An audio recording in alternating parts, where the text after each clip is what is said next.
Schenectady police have arrested a man in connection with a burglary and sex assault that happened on Saturday.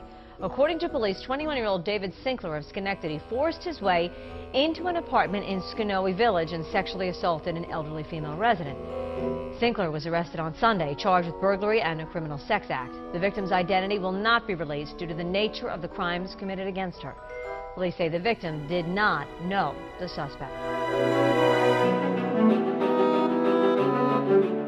Good evening and thanks for joining us. I'm Daniela Venable. An elderly man was working in his yard when police say he was shot and killed.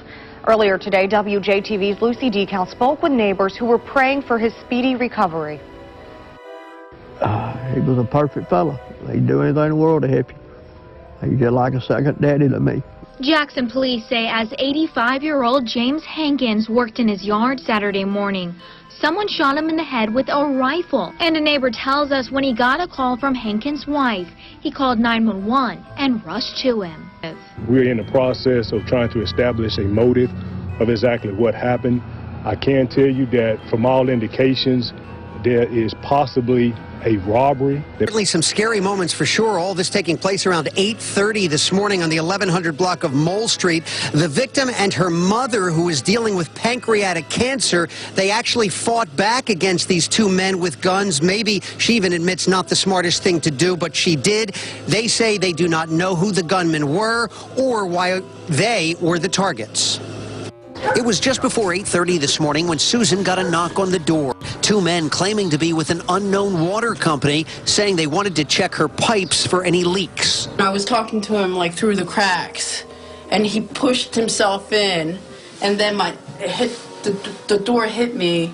My nose was bleeding. With the blood still on her jacket, she tells us the men, both with guns, burst in on her and her ill mother. Another guy came inside the house and said, "Where's the money?" And I said, "What money? What are you talking about?" And my mom has pancreatic cancer, so she's all like bald.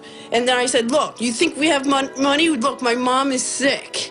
You know, we're going through chemo. I don't understand why you're doing this." And the guy pushed my mom down, went upstairs, started ransacking it. The second man went up into her bedroom that her mother has since cleaned up. Downstairs, the first man still with the two women. Me and even my mom were struggling with this guy. And I'm like fighting him to get his gun away from him. The ordeal lasted about 15 minutes. Luckily, she says the guns never went off. The man upstairs came down and they both left, she believes, without taking anything. But she was left to get 3 stitches in her head and asking herself, why her? Maybe they've been watching me going to work or what. I mean, I don't understand. I don't know. Police obviously investigating. They don't have a lot to go on as far as a description, simply identified as 2 black men in their... What we have to do is end over-policing in African-American neighborhoods. When we talk about a criminal justice system, I would hope that we can all agree that we are sick and tired of seeing videos on television of unarmed people, often African-Americans, shot by police officers.